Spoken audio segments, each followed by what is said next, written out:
Hello everybody, it's me again. You know, the guy. I'm back again with another video, and if you're new here, hi. It's nice to meet you. So here's my current circumstance. I'm currently in Japan right now. You know, konnichiwa, and watashi wa ima totemo kogeki teki desu yo ne? And all that. And being a big fan of manga, I just so happened to find myself in quite a few manga stores. And while I was there were a couple things that I've noticed. One, manga in Japan is in Japanese. Who would have guessed? It definitely caught me off guard. Two, manga is a lot smaller in Japan. Like, why is it so small? I really don't understand. This is my hand compared to a volume. I think we got the better deal on this one, my fellow patriots. And number three, they're caught up with every single Chainsaw Man volume, and I'm not. Life is often cruel and unfair. Oh yeah, little side tangent here. Japan apparently loves the amazing digital circus. Like, I'm seeing these all over the place, and I'm not really sure how an independent animated company on YouTube like Glitch managed to get merchandise all across the world. But you know what? I'm proud of them. There's also this Jax pen that was like 800 yen. If you guys don't know what the conversion rate here is, around like $5, and I bought it. Came with a little card. It was pretty cool. But while I was looking at some of these manga, something came to me. Most manga have authors. I know, it's very hard to believe. And most of these authors like to remain anonymous. So what they would do is make little avatars for themselves to provide commentary, explain power systems, or give insight of their personal lives or experiences. And some of these are really cool. Some are really unique. And some are, oh my god! And I want to talk about them. And you know what? I'll rate them too. Why the heck not? Now let's start off with the father of modern day manga, Osamu Tezuka. Oh yeah, if I mispronounce any of these names, kokoro yore owabi moeshi agimasu. Tezuka is the creator of some of the most influential works in manga history, such as Kimbo the White Lion, Dororo,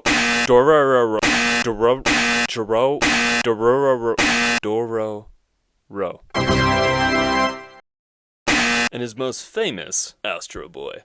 He drew himself like this. And man, just look at this guy. This guy is so wholesome looking. He just exudes so much passion for what he does. You know what? I would trust this guy with my wallet. I'm gonna give him an 8 out of 10. Why? I don't know. I just feel like it. Try not to take these rankings too seriously. Now we have the man, the myth, the Saiyan, Akira Toriyama. Okay, not gonna lie, I'm kind of proud of that one. I don't really think this guy needs an introduction. He's the creator of Dragon Ball. I really don't need to explain his impact on the world. But what I do need to explain is this. So this thing is called Robo Toriyama, or Toribot for short, and is apparently dubbed the ultimate ruler of Dragon Ball, and has been stated in the official Dragon Ball wiki that he can embody Zeno. Now, I don't watch Dragon Ball, but I do know this, that Zeno is an all-powerful godlike creature in the Dragon Ball universe that can erase all of existence, or I don't know, something like that. And this robot kicks his Wait, what? What was that censor? I didn't even swear. So overall, I like the design of this avatar. However, I'm gonna give it a 7 out of 10, mainly because I think the drip is lacking. Not a big fan of the green jumpsuit. Now let's talk about the iconic big three, starting with Ichiro Oda, the creator of One Piece. But first, let me ask you a question. What do you think the person of one of the longest running ongoing series that's all based on pirates looks like? Like this? Well, no, stupid, he looks like this, obviously. And if I'm being completely transparent here, this kinda goes hard. He just exudes so much dominance over the situation. Like, imagine there's like a giant monster looming over him and his friends, and he just says, "Hold my beer." I also like how his ear is also a fin. Overall, pretty bold design, 9 out of 10. On to our next mangaka. We have Masashi Kishimoto, the man behind everybody's favorite dumpster fire. Yes, I said it and only slightly regret it. Naruto. Oh yeah, just one more disclaimer. Anything that I say about these guys' avatars doesn't reflect any of my thoughts or feelings towards the series that they make or how they are as artists or people. All of them are amazing after craft, and can probably put me in the dirt in 5 seconds flat, but I just wanted to clarify. But anyway, this is how Kishimoto draws himself.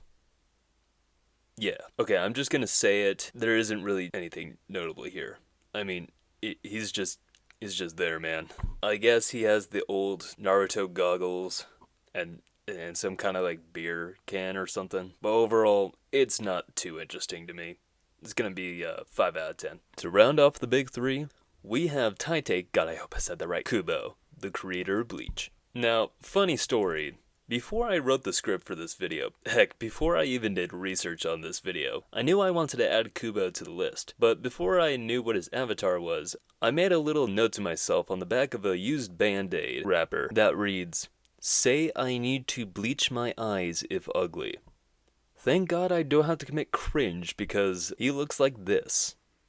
Now, this guy is dressing to impress. He definitely has that fit down. He also has a cool inking pen hand. That is just a really cool design. And speaking of design, any character with cartoonishly sharp teeth is always peak character design. However, it only seems to be the case with his bottom teeth.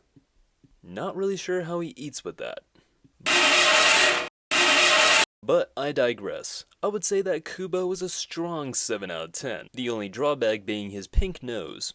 I just don't like it very much. For this next one, we have a mangaka couple, Yoshihiro Tagashi and Noeko Tekuchi, the creators of Hunter x Hunter and Sailor Moon respectively. And before I go further, I just wanted to get something off my chest here. Why is it called Hunter x Hunter if there's an X right there? If you don't want me to say the X, then why put it there? Same thing with Spy Family. Why is the X there? Hey, so after I calmed the frick down, I got a little curious and did some research on why the X is there. Apparently, the X means cross, as in crossover. So the X within Hunter x Hunter is supposed to represent the crossover or clash between hunters in the story. Same thing with Spy Family. It's a crossover of two concepts. The more you know when you're not in a blind rage. Getting back to it, Tagashi represents himself with a little doggo with glasses. And you know, it's cute and all, but there's a threshold that is met when cute becomes incompetent. Just a reminder that I'm referring to the avatar and not the actual person. Please, please, please keep that in mind. Like, this guy looks like he couldn't hurt a fly. Notice how I said couldn't instead of wouldn't. On the other hand, Tekuchi depicts herself as this really cute motherly bunny, in which I headcanon carries the entire house, and could most likely beat me senseless if push comes to shove. But, in my opinion, these two avatars are best displayed together, because, let's be honest here, is just very cute. With these two together, it's an obvious 10 out of 10. But individually, Tagashi is gonna get a 6 out of 10 for me, and Tekuchi is gonna get an 8 out of 10. Now we have Kentaro Miura, the creator of Berserk, who, for context, looks like this. And this is how he draws himself. Now, bear with me here. When I say that with Miura being one of the most renowned, inspirational, and technically impressive artists ever, it's honestly a bit jarring to see the man draw himself like this. Because in my opinion, I honestly don't like this very much. He looks like a Redditor, man, and I can't unsee it. He makes himself look incompetent, which we all know is very much not the case. I'm gonna give this one a 5 out of 10, which it hurts, man, but gotta listen to the heart here. You know what I'm saying? Next, we have a mangaka that I have no right talking about because I've never watched the show, the remake, or read the manga. Hiru Arakawa, the creator of Full Metal Alchemist. Full Metal Alchemist. Yes, you heard me right, I never watched it, and I probably never will. The only thing that can make me watch it is either someone pays me to, or something like my, I don't know, future wife really wants me to watch it or something. And with how I'm living my life right now, that ain't gonna happen anytime soon. But back on track. I really like her avatar. It's a really weird and quirky cow that's full of expression and personality. She's a bit of a weirdo, and what I can only assume is a fanfiction writer for Star Wars. And probably the best part about this design is that it gets pretty cursed sometimes. It's excellent, just Excellent. Strong 9 out of 10. Alright, let's get some new blood in here. Let's talk about Koyoharu Kotage, the creator of Demon Slayer. She draws herself as a dyslexic alligator, and I love it. There's so much deceptive innocence in her eyes. This alligator would probably look all pure, but think of the most devious things imaginable. But I honestly wouldn't be too worried about her. She seems pretty polite, and even though that she's an apex predator, I honestly think that the most harm she could possibly do to someone is slap them. Not even hard, I mind you. It would probably feel like getting slapped by those sticky hand things that you can find at your local Chuck E. Cheese. Also, I just love her glasses. The crookedness of them just gives them so much character and charm. I'm gonna give this one an 8 out of 10. And speaking of alligators, let's talk about this giraffe. This, apparently, is Yuto Suzuki, the creator of Sakamoto Days. And yes, it is certainly a giraffe. He's, holding some pens. It's pretty cool. Yeah, it's a good drawing of a giraffe. Okay, listen, I bet you can't draw giraffes like he does. Okay, jokes aside, compared to everybody else, this is really tame. I'm unfortunately gonna have to give this one a 4 out of 10. Sorry. It is a good render of a giraffe, though. Next one I have here is Tatsuya Endo, the creator of Spy Family. He draws himself as this emotionally deprived crescent moon. When I first looked at this, the first thought that came to my mind was, wow, I can't believe that this isn't Atsushi Okubo's avatar. If you don't know, Atsushi Okubo is the creator of Soul Eater and this monstrosity. Anyway, Endo's avatar is pretty good. It's nice, simple, shows off one characteristic, that one characteristic being sleep deprivation. However, one thing is on my mind. Is it hurt physically or emotionally? I like to think that someone forcefully pulled out its lips, and that's why it looks like that. But anyway, I like this one, 7 out of 10. Now we have...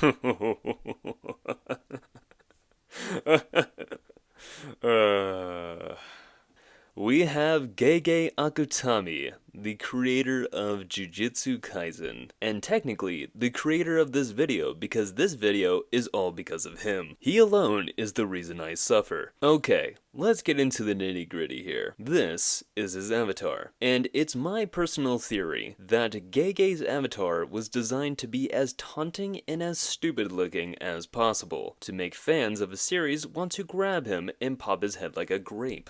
I mean, think about it. His mannerisms, that smug face, those frickin' buck teeth, all meticulously stitched together to make an abhorred character. He knows what he's done, and he doesn't care, and honestly, I kinda respect it. A man that would kill fan-favorite characters left and right, and create an avatar to stare you down with this face, that takes some serious balls. He probably has some cursed energy stored up in those. I'm giving this one an 8 out of 10.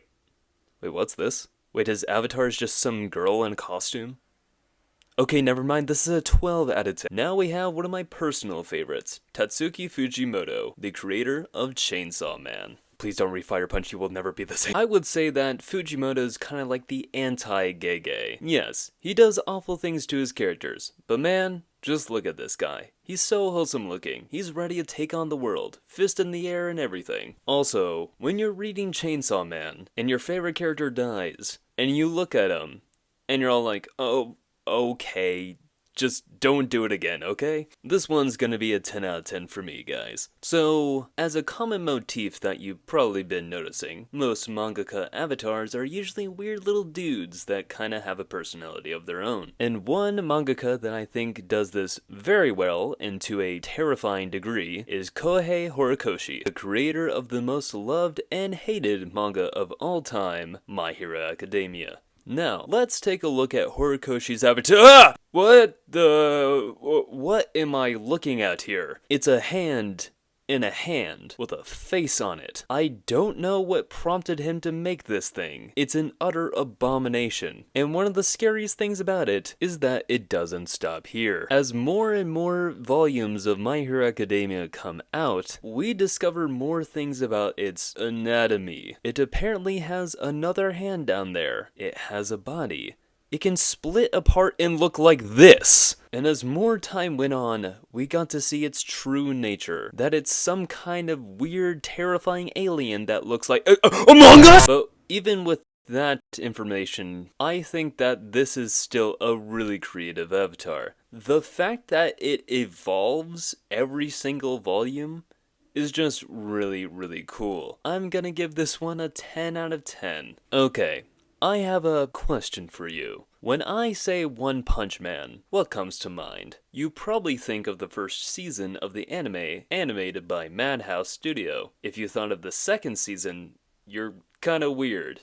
And if you thought of the manga drawn by Yusuke Murata, then you're based. But we're not talking about Murata, because even though that he is one of the best artists in the world, in my opinion, he didn't make the story. I draw your attention now to the real hero here, One.